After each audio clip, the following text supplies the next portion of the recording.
साधारण 7:45च्या सुमारास आयुष गणेश कोमकर हा मुलगा बाहेरून क्लासवरून आल्यानंतर, हा युवक जो आहे आल्यानंतर त्याच्यावरती प्रायमा फेसी असं दिसतंय की 2 अज्ञात इसमांनी त्याच्यावरती फायरिंग केलेली आहे आणि त्या फायरिंगमध्ये त्याचा मृत्यू झालेला आहे. आयुष गणेश कोमकर याचे जे वडील आहेत गणेश कोमकर, हे वनराज आंदेकर केस या गुन्ह्यामध्ये आरोपी आहेत. वनराज आंदेकर यांचा हा मयत जो आहे हा भाचा आहे. याबाबत आता इथं या ठिकाणी सर्व तपास पथकं काम करत आहेत. फॉरेन्सिक इन्व्हेस्टिगेशनची टीम आलेली आहे. इन्व्हेस्टिगेशन इथं सुरू आहे. क्राईम ब्रांचच्या 6 टीम्स तपासासाठी आणि आरोपींच्या शोधासाठी पाठवलेल्या आहेत. याच्यावरती काही लीड्स आम्हाला प्राप्त झालेले आहेत. फिर्याद दाखल करण्याची प्रक्रिया चालू आहे. याच्यासाठी आयुष गणेश कोमकरचे जे कुटुंबीय आहेत त्यांच्याशी संवाद साधून फिर्याद दाखल करण्याची प्रक्रिया पोलीस स्टेशन या ठिकाणी चालू आहे.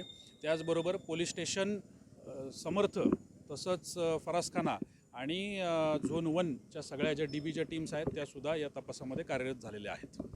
तो जो गुन्हा होता त्या गुन्ह्यासाठी ज्या गोष्टी त्यावेळी दाखल झालेल्या आहेत त्याच्याबाबतचे जे विषय आहेत हे आताचा जो हा प्रकार आहे तर या दोन्ही इन्व्हेस्टिगेशनच्या बाबत कशा पद्धतीने ते एकमेकांशी ओव्हरलॅप होत आहेत किंवा त्याच्यामधल्या इन्व्हॉल्वमेंटच्या गोष्टी कुठल्या आहेत ज्या याच्यामध्ये सुद्धा आहेत याच्याबाबतचा तपास चालू आहे. त्याच्यामुळे त्याच्याबद्दल आत्ता वाच्यता करता येणार नाही. आमच्या माहितीप्रमाणे तो क्लासवरनं परत येत होता.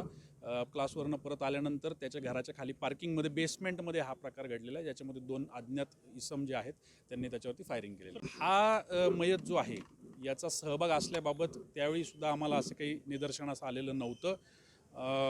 आताही तसं काही निदर्शनास आलेलं नाही, परंतु तरी देखील याच्याबाबत अधिक सखोल तपास आम्ही करत आहोत. गणेश कोमकर हा आत्ता जेलमध्ये आहे, म्हणजे मयताचा वडील हा सध्या जेलमध्ये आहे. याच्या व्यतिरिक्त आत्ता काही आपल्याकडं मुद्दा नाही.